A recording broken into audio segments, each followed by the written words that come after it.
The surgeon told my family I had maybe 2 days left to live.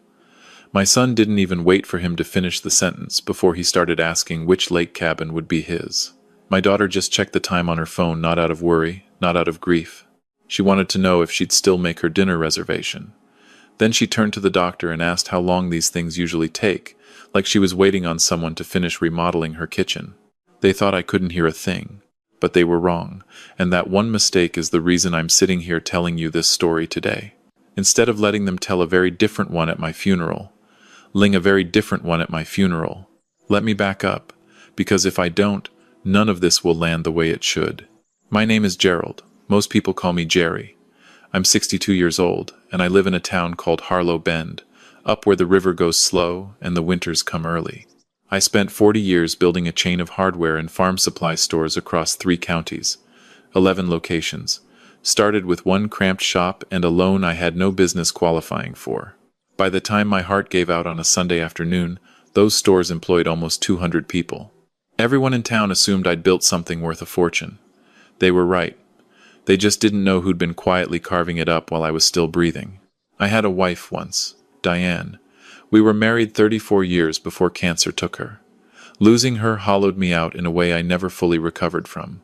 After she was gone, I poured everything into the kids and the business, because those were the only 2 things left that felt like hers too. 3 kids. That's where this gets complicated. My oldest is Brett, 41. He carried the title of regional manager, which mostly meant he showed up late and left early and signed his name to other people's work. My daughter Lauren is 36, lives 2 towns over, calls me when something breaks or a bill comes due. And then there's Marcus. Marcus isn't mine by blood. Diane raised him from a relationship before me, and his real father vanished before the boy could walk. I married Diane when Marcus was 5. I taught that kid to drive. I walked him through his first heartbreak. I made him chief operations officer of the whole company. I never once thought of him as anything other than my son. Remember that. It matters later. It was a Sunday in October when the floor fell out from under me. I'd been at the flagship store doing inventory, the way I did every Sunday, alone, because I liked the quiet. I felt a pressure in my chest like a truck parked on it. Then the world tilted. Then the concrete floor came up to meet my face. I don't remember the ambulance. What I remember is waking up inside my own body without being able to use it. They call it a locked-in state. The machines registered me as unresponsive. My eyes wouldn't open on command. My hands wouldn't move. But somewhere behind all that dead weight, I was awake, and I could hear every single word spoken in that room. The doctors thought I was gone. My family thought I was gone. And people say a lot of honest things in front of a man they've already decided is dead. That's when I learned who they really were. The first voice I picked out clearly was Brett's. He was standing close to the bed, and he wasn't whispering, because why would he? He told the doctor, flat as reading a grocery list, that I'd always said I never wanted to be kept alive by tubes and machines, that I'd hate this, that the family was prepared to let me go with dignity. I never said that. Not once in my entire life. I'm a stubborn old man who wanted every extra hour I could steal. But there was Brett, my firstborn, calmly inventing my last wishes so the wait would be shorter. I wanted to sit up and scream. I couldn't move a muscle, so I did the only thing I could do. I stayed still, and I listened, and I let them keep talking. That decision to lie there and absorb instead of react saved more of my life than any surgeon did. Because a man who pretends to be asleep finds out exactly who's been watching the door. Then Lauren spoke, and somehow it was worse. She didn't cry. She asked the doctor, in a careful, polite voice, roughly how long these things usually take, not whether I'd recover.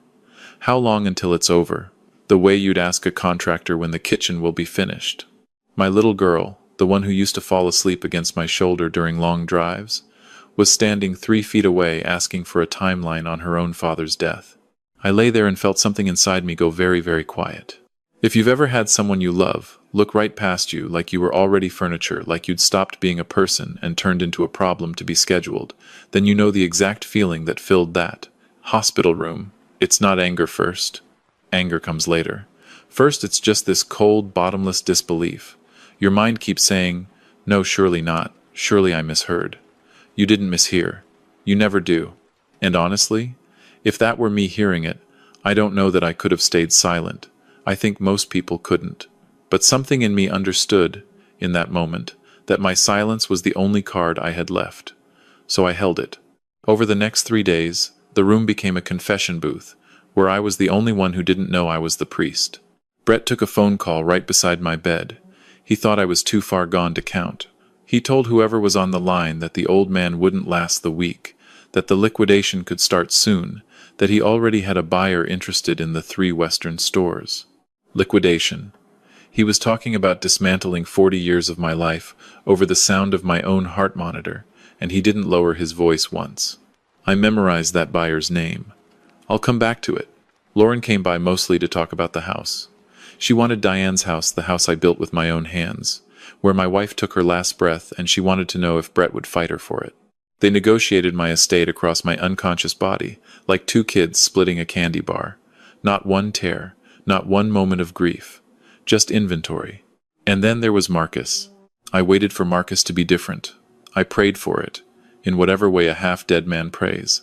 Because if anyone in that family owed me their loyalty, it was the boy I'd chosen, the boy with no obligation of blood who I'd loved anyway. When he finally spoke, his voice was calm and competent, the same voice he used in boardrooms. He told the others not to worry about the company side of things. He said he knew where every account was, every password, every signature. He said the transition would be clean if they just let him handle it. I know where everything is. 4 words. Something cold settled in my gut and stayed there. I didn't understand yet why those words frightened me. But the part of me that built a business from nothing, the part that knows when a number doesn't add up, was already awake and counting. On the 4th day, my eyes opened. A nurse was the only one in the room, and she dropped a chart and ran for the hall, shouting. There was chaos, light, the rush of people who'd already written me off scrambling to celebrate. The doctors ran their tests. What year is it? Who's the president? Squeeze my hand. I squeezed. I answered everything. The body that had betrayed me for 4 days slowly came back online. And when my children walked through that door an hour later, I watched their faces very, very closely. There was relief, I'll give them that. But underneath the relief, for just a flicker, there was something else. Something that looked an awful lot like disappointment, doing its best to hide. Brett hugged me too hard. Lauren cried, finally, though I couldn't have told you what the tears were actually for. Marcus shook my hand with both of his and said, "We were terrified, Dad. Absolutely terrified." I smiled at every one of them. I said I was the luckiest man alive to have a family like mine. Every word out of my mouth was a lie. And for the first time in my life, lying felt like the most honest thing I'd ever done. Here's the thing nobody tells you about coming back from the edge. The hardest part isn't the recovery. It's walking back into your own life and pretending you didn't hear what you heard. I went home to a house full of people performing love for a man they'd been ready to bury. Lauren stocked my fridge. Brett mowed my lawn, which he hadn't done since he was 16. Marcus told me to forget about work, that he had it all handled. "I'll bet you do, son. I'll bet you do." So I played my part. I told them I was still weak, still foggy, still getting headaches. I told them the doctor said I needed total rest and no stress, no business, no numbers. They believed it instantly, which told me everything about how little they'd actually been looking at me for years. A tired old man, grateful and confused, drinking the soup they brought him. I was none of those things. I was wide awake. And I had nothing now but time and a very long memory. The first call I made, the moment the house was empty, was not to my family lawyer. The man who'd handled my affairs for 20 years had been to dinner with Brett twice that month. I'd seen it on a credit card statement I wasn't supposed to see. No, I needed someone with no history in this town, and no loyalty to anyone but me. I found her through an old army friend. Her name was Patricia Vane, a forensic attorney out of the city who specialized in exactly one thing, finding money that someone had worked very hard to hide. I sat across from her and said, "I need you to assume my family has been robbing me, and I need you to prove it." She didn't blink. She just opened a notebook and said, "Then let's go find it." What she found over the next 3 weeks turned my stomach inside out. Marcus, my Marcus, the boy I'd chosen, had been bleeding the company for almost 4 years. He'd done it quietly, patiently, through fake vendor accounts and inflated invoices, routed to a shell company he'd registered 2 states away. The number Patricia put in front of me was just over $900,000. Nearly $1 million, siphoned a little at a time while I clapped him on the back and called him my finest hire. And his reason, this is the part that still sits in my chest, was fear. Patricia recovered messages where he'd written it out himself. He believed that because he wasn't my blood, the will would cut him out. He believed that when I died, Brett and Lauren would close ranks and leave him with nothing. So he decided to take his inheritance early, in secret, before anyone could deny it to him. I want you to sit with that, because it's the part most people get wrong about betrayal. Marcus didn't wake up one morning a villain. He convinced himself he was a victim first. He told himself a story where he was the one being wronged, where stealing was just taking what was already his. That's how good people do terrible things. They build a courtroom in their own head and acquit themselves before the crime. I understood his fear. I'd given him 40 years of reasons not to feel it. He stole from me anyway. Understanding why someone hurts you doesn't undo the hurt. It just makes it lonelier. And there was more. Of course there was more, Brett had known. Not the full scope, but enough. He'd caught a discrepancy 2 years back, and instead of telling me, he'd gone to Marcus and quietly demanded a cut to keep his mouth shut. My eldest son sold his silence for a monthly payment, routed through his wife's side business. Lauren wasn't part of the theft, but she'd been the one feeding Marcus my private financial documents, because Marcus had promised her the lake house in return. The whole thing was a web, and I'd been sleeping in the center of it for years. I didn't cry in Patricia's office. I want to be honest about that. I sat very still, and I felt a door somewhere inside me close, quietly, and completely. The man who walked out of that office was not the man who'd walked in. The father was gone. What was left was just the businessman who'd built it all in the first place, and that man does not lose. Now, if you've ever discovered that the people closest to you were running a quiet game against you the whole time, you know that the worst part isn't the money you can replace. It's the rewriting of your own memory. Every birthday, every Christmas, every I love you. Dad, you have to go back and ask which ones were real and which were performances. That's the theft that actually breaks you, not the dollars. The past. I spent a long night with that. Then I got to work. Here's what people misunderstand about a man like me. I'm not a vengeful person by nature. I spent my whole career in logistics and supply, in moving the right thing to the right place at the right time with as little waste as possible. So I didn't want a screaming match. I didn't want chaos. I wanted a clean, sequenced delivery of consequences, each one arriving exactly when it should. And it happened that my 63rd birthday was 3 weeks away. Lauren had already suggested, brightly, that we should throw a real party this year to celebrate me beating the odds. A house full of family and friends and neighbors. Everyone I knew, all in one room. I told her I thought that was a wonderful idea. While they planned the party, I worked. I quietly moved my personal accounts, the ones Marcus didn't have his hooks in, to a new bank, where no one had signing authority but me. Patricia prepared a lawsuit to freeze the shell company and claw back every stolen dollar, sitting finished in a drawer, ready to file. I had a new will drawn up. The old one was generous to all three of them. The new one was an education, and I tracked down the buyer Brett had lined up for my 3 Western stores. The deal he'd been arranging over my hospital bed. I called the man myself. Turned out he had no idea I was still alive. The conversation we had was very interesting, and it ended with him agreeing to be in town the night of my party. Every piece was sliding into place, and not one of them suspected a thing. As far as Marcus knew, the old man was home eating soup and watching the Weather Channel. He had 3 weeks left to enjoy a life he thought he'd already won. The party was on a Saturday evening, the first cold, clear night of the season. They held it at the house Diane's house with strings of lights across the back deck and the river running black and quiet beyond the lawn. Around 40 people came. Neighbors I'd known for decades. 2 of my pastors. Old friends, longtime employees, the whole town it felt like.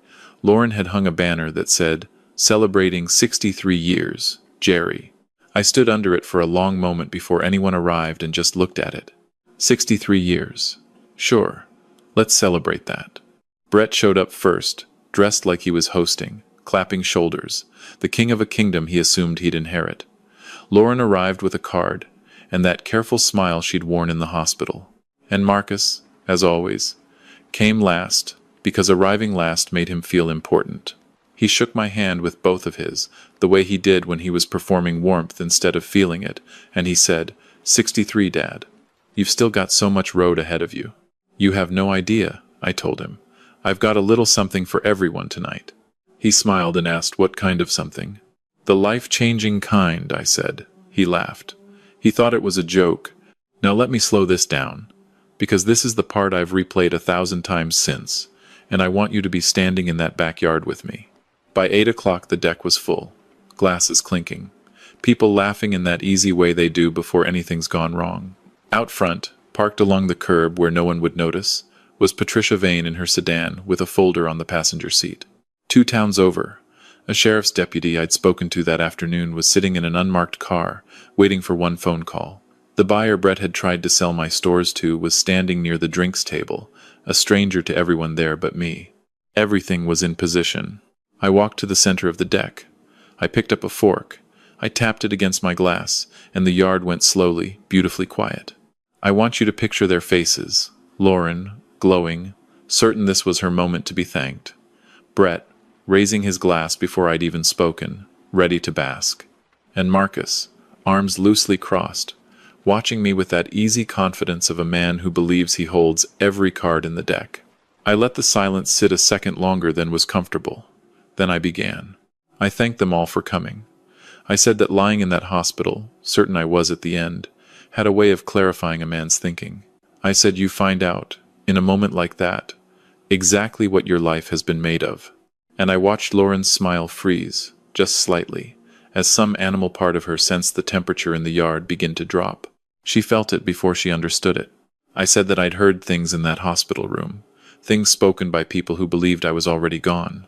And tonight, surrounded by everyone who'd watched me build this life, I wanted to share what I'd learned. I reached down to the table beside me.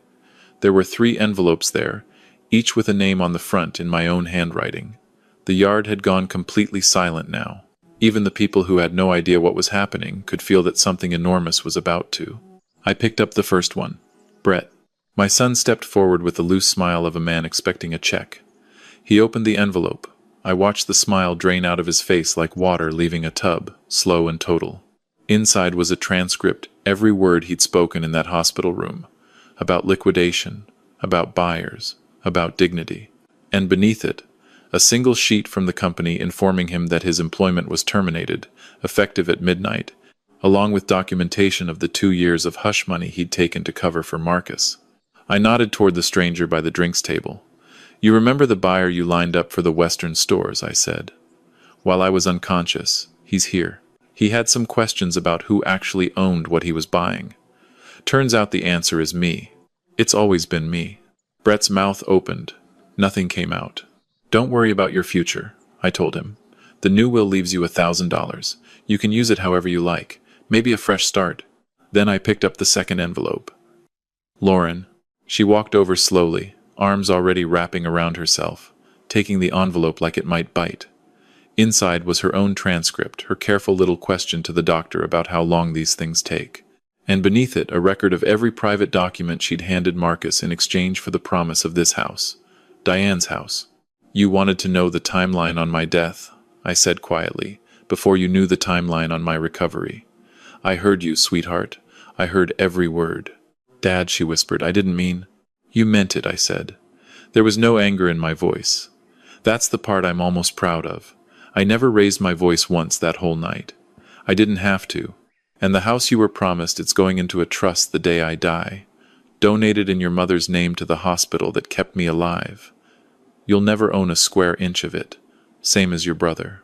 $1,000 in the will. She sat down right there on the deck step. The Hendersons from next door stared at their shoes. My pastor looked like a man rethinking every decision that had led him to my backyard. And then there was Marcus. I didn't have an envelope for Marcus.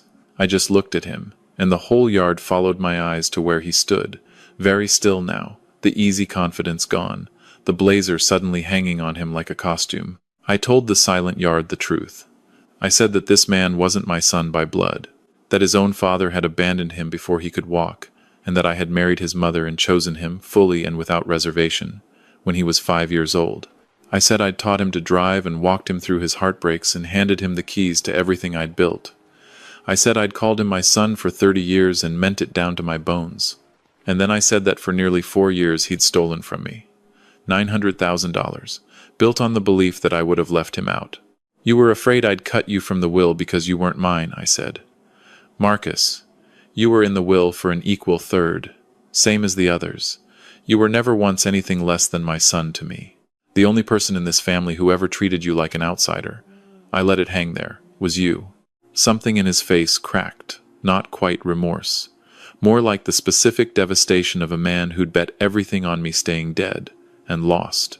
I did love you, he said, low, almost to himself. But it never felt like enough. It was real, I told him. That part was always real. That's what makes this the worst day of my life, not yours. I took out my phone. I made one call, and I said 3 words into it. Then I looked toward the side of the house. 2 deputies came through the gate.